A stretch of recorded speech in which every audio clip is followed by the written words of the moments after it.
So yun guys, for today's video, ituturo ko kung paano maglagay ng GCash sa inyong BitGet, OKX at sa inyong Bybit. Let's go! So yun guys, dito muna tayo kay BitGet. So pag nandito kayo sa homepage, pindutin nyo lang itong nasa taas. Tapos mapapapunta kayo dito. So after nyan, hahanapin nyo yung P2P. So ito yung P2P. So pindutin nyo yan.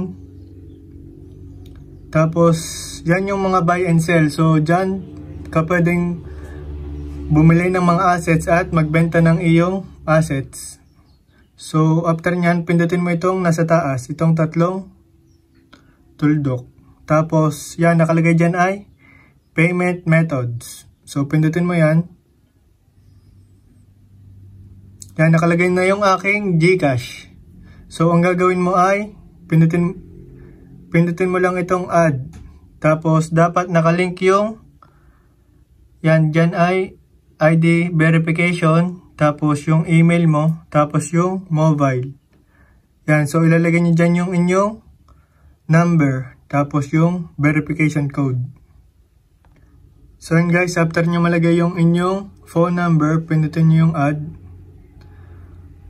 Tapos lalabas dyan yung mga payment method. So pwedeng bank transfer, Paymaya, GCash, BPI. So madaming pagpipilian dito. So ito yung GCash. Tapos ilagay nyo yung inyong name at yung sa phone number. Tapos i-confirm nyo lang yan para tapos pag may lumabas dito sa payment methods na GCash, so okay na yun. Ganun lang yung paglalagay ng GCash dito sa BitGet.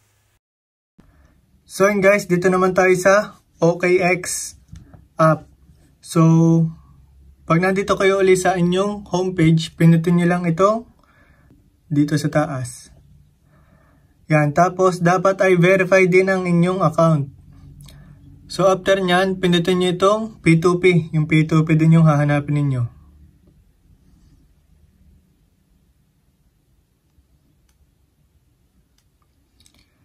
Yan, so ganyan din, may buy and sell. So ang gagawin ay pipindutin itong profile, itong nasa baba. Yan, dapat ay ID verified, tapos yung number, tapos yung email nyo. Tapos after nyan, pindutin nyo yung payment. Yan, nakalagay na yung aking GCash dito. So ang gagawin lang ay ito.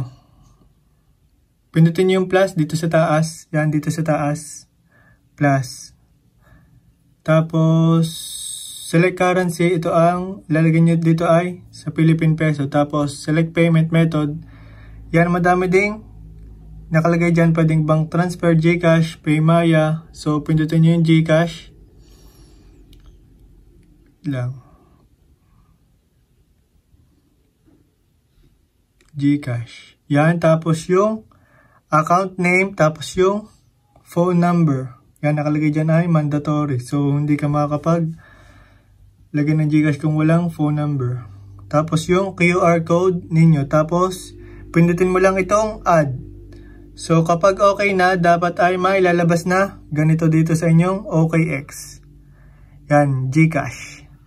So, ganun lang guys yung paglalagay ng GCash dito sa OKX account. So yun guys, dito naman tayo sa Bybit app. So ganun lang din dito sa homepage. Tapos pipindutin itong sa may taas.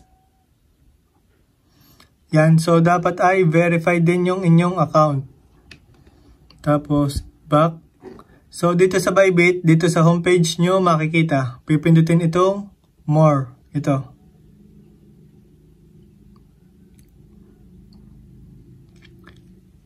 Yan, so after nyan, hahanapin uli yung sa P2P. So ito yung P2P, P2P trading.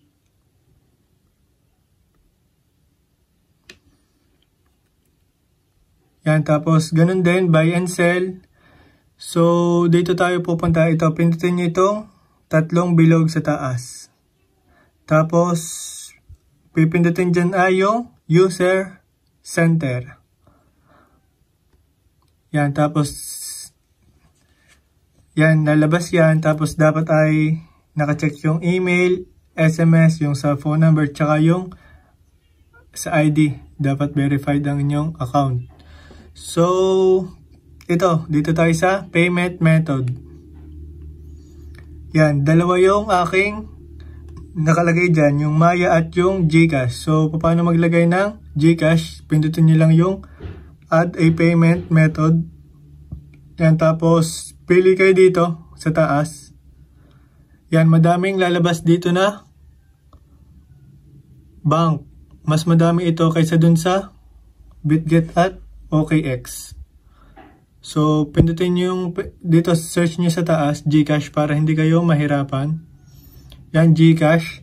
Tapos, ilagay nyo dito yung inyong name, tapos yung GCash number, tapos yung QR code. So, after nun, i-confirm nyo lang itong nasa baba. So, after nyo magawa yon, may lalabas na dito na GCash. So, dyan mapapapunta yung inyong mga airdrop para maka-withdraw kayo dito sa Bybit. So, ganun lang guys. So, dapat ay verified lahat ng inyong mga app, ang inyong Bitget, OKX at Bybit para makapag-transact kayo dito sa P2P. So yun guys, ganun lang yung paglalagay ng GCash sa inyong Bybit, OKX at sa inyong Bitget. So huwag nyo kakalimutan i-verify ang inyong mga account para makapag-transact kayo doon sa P2P at maka-withdraw kayo ng inyong mga airdrops. So please like and share this video at i-comment nyo lang sa baba kung may katanungan kayo. At huwag nyo kakalimutan i-subscribe ang aking channel for more updates at iba pang tutorial. God bless!